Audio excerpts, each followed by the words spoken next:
Hello and welcome. I'm Ijoma Honyato. Tonight, Federal High Court sitting in Lagos rejects application of former Aviation Minister Femi FaniKayode seeking the transfer of his trial for an alleged 4.9 billion naira fraud to Abuja.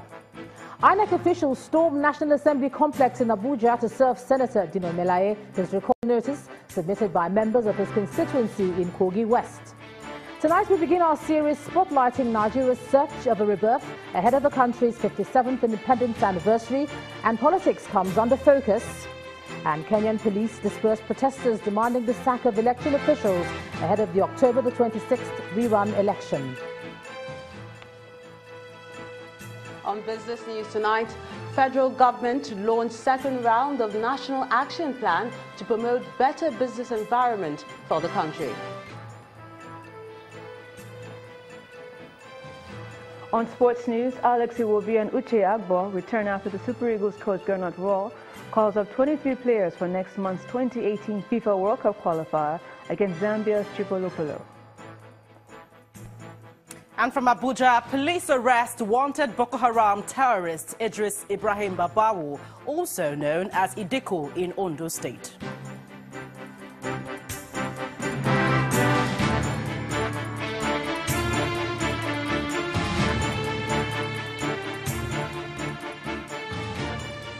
We begin tonight in Lagos, where the Federal High Court today ruled that it has the authority to hear the case of money laundering brought against the former Aviation Minister, Mr. Femi FaniKayode, by the Economic and Financial Crimes Commission. Justice Rilwan Aikawa, in his ruling, pointed out that the case had been reassigned to him by the Chief Justice of Nigeria, and so it cannot be transferred to the Abuja division of the Federal High Court. Our correspondent Victoria Ido reports. Former Minister of Aviation Chief Femi FaniKayode, who is facing trial over an alleged 4.9 billion naira fraud, could not have his case moved from Lagos Federal High Court to Abuja. That's because the trial judge, Rilwan Aikawa, believes his application lacks merit. Mr. Femi FaniKayode had earlier filed an application before the Federal High Court seeking a transfer of the case to Abuja on the grounds that the course of action leading to the case took place in Abuja. He also argued that the facts of the case show that all the transactions carried out while he was Director of Media and Publicity of the Goodluck Jonathan campaign organization, for which he is being charged, took place in Abuja, and that he lives in Abuja and has another fraud trial there. Counsel to the EFCC, Mr. Rotimi Redeko, opposed the application, maintaining that Chief Femi FaniKayode should be tried in Lagos because the instruments of the alleged illegal transaction for which he is being tried, including checks and receipts, were recovered in Lagos. The judge also observed the parts of the alleged illegal transaction by Femi FaniKayode leading to the charge took place in Lagos, citing the payment of 30 million naira cash to a printer whose office is at Igboshere on Lagos Island. Justice Aikawa also pointed out that the immediate past Chief Judge of the Federal High Court, Justice Ibrahim Alta, had earlier transferred the case from Justice Muslim Hassan of the same court to the present judge, who is also in Lagos. Justice Aikawa held that if the Chief Judge had found merit in the request to transfer the case from Lagos to Abuja, he would have done so. Chief Femi FaniKayode is accused of conspiracy, unlawful retention of proceeds of theft and money laundering between January the 8th and March the 25th of 2015. Victoria Ido, reporting for Channels Television News. Staying with legal matters, Justice Ayokunle Faji of the Federal High Court in Lagos today asked officials of the Nigerian Prison Service to produce the medical reports showing the true health status of 4 out of the 5 men charged with illegal firearms importation by the federal government. The judge also directed that the medical reports be made available to the court before the next hearing date, which is October the 4th. The directive follows the concerns raised by counsel to the third defendant, Mr. Paul Ananaba, regarding the health status of his client. On his part, counsel to the second defendant, Mr. Rotimi Jacob, told the court that he had already formally communicated to the Office of the Attorney General of the Federation the intention of his client to enter into a plea bargain with the federal government. The federal government is accusing the defendants of illegally importing 661 pump-action rifles. Efforts by the officials of the Independent National Electoral Commission to formally serve Senator Dino Melaye the petition the commission received from his constituents to recall him appear to have hit a brick wall. On getting to the National Assembly today, the INEC officials discovered Senator Melaye's office locked, forcing them to drop the documents at the door of his office. Senator Melaye had declared on Monday during a press conference in Abuja that the time which his recall was meant to take place had elapsed. The senator, who represents Kogi West Senatorial District, had alleged that it was only after several attempts at his life had failed that the process of his recall was initiated by his adversaries. Meanwhile, INEC has indicated that it will approach the court on Thursday to seek substituted service since the senator allegedly refused to accept the service.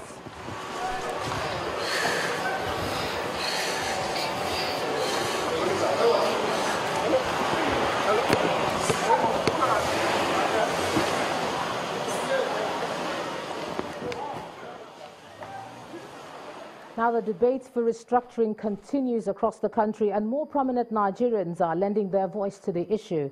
While many are concerned about the actualization of their demands, a senior advocate of Nigeria, Olisa Agbakoba, believes the call for restructuring lacks clarity, content and direction. Has two great thematic regional differences. In the south, it's accepted. In the north, there's reluctance. Essentially, the north is about big government. In the south, it's about enterprise. So there's more willingness to drive the process here.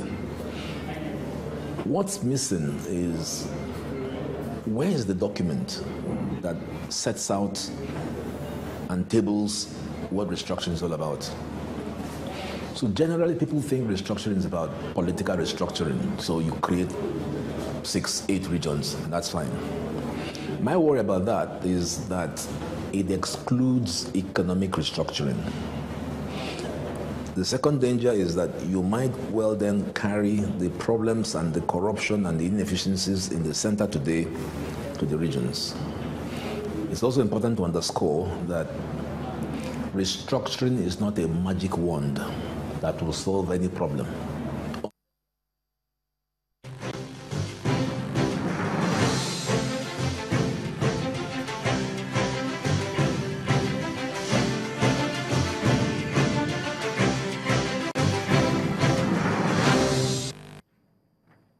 On October the 1st, Nigeria will mark 57 years of its nationhood, and Nigerians across the world will relive the memories of how it all started and probably review the gains of the country's independence.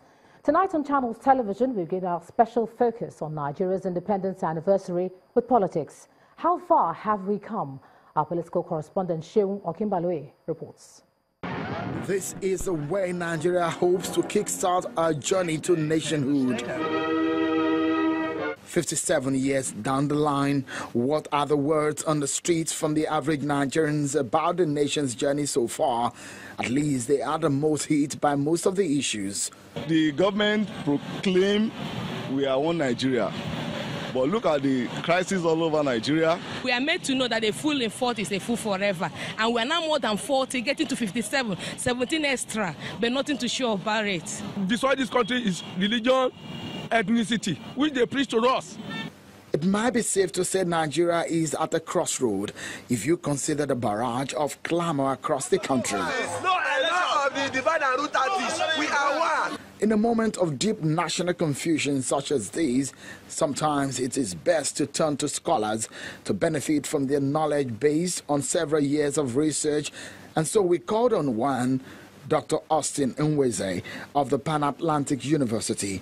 As we sit to discuss on Nigeria's national questions, it is interesting to find this out from the scholar. Nigeria is not a nation. Nigeria is a country.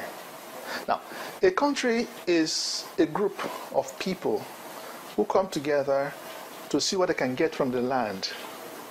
They have no commitment, no obligation to that land. That may not be too surprising considering the recent clamor, and even for those who saw it all 57 years ago, some of them are still unsatisfied with the state of the polity. We also believe in Nigeria, but it has to be a Nigeria in which every Nigerian is proud and happy to be a Nigerian. The clamor to restructure Nigeria has become so loud that it has gradually become yet another cliche. The ruling party has organized a regional consultative forum where it hopes to get its own definition of the term restructuring. We cannot run away from issues. So it's not about talking and putting the reports on the shelves anymore. We have to make those decisions now. I asked Dr. Nweze, from the different systems of government available, which is most adequate to help stabilize Nigeria, considering the huge differences in the ethnic nationalities of this country. Confederacy is good for us. And then we can have a rotational presidency, what I call collegiate presidency. What we are running now is alien to us. To run the liberal democracy we run today, you need a critical mass of educated population. The educated literacy level in Nigeria is too low to run the system we run. It is clear that Nigeria needs fixing, and here is Dr. Nweze's proposition for a solution. If I were the President Buhari, I would crash the system, hand over to the judiciary, and say, let us sit down and run a system that our children in 50 years will have a future. Because right now, our children do not have a future. His thoughts may not be the perfect antidote to our scenario, but it is clear that Nigeria needs urgent fixing. Leadership, and a very strong one at that, is needed to resolve the age-long structural deficiencies which continue to plague our development as a people. Melaye, reporting for Channels Television News. In the meantime, the Senate is insisting that the unity of Nigeria as presently constituted is not negotiable and is advising that all forms of agitation in the land should be channeled through constitutional means. This is part of the resolution reached by the Senate after a 3-hour closed-door meeting during which they discussed some national issues. During the plenary that followed, the Senate also considered a motion on the inadequate release of funds for the capital component of the 2017 Appropriation Act.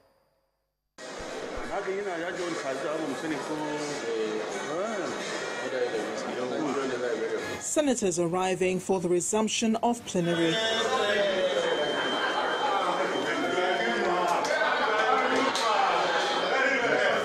They have been away from plenary for their annual recess. The first order of business is a closed-door meeting for almost 3 hours. After the meeting, the Senate President reads out the decisions reached. That the unity of Nigeria is non-negotiable and we are all fully committed to the territorial integrity of our country. 2, that the Senate will seek all possible avenues to make sure that peace is restored in all parts of Nigeria.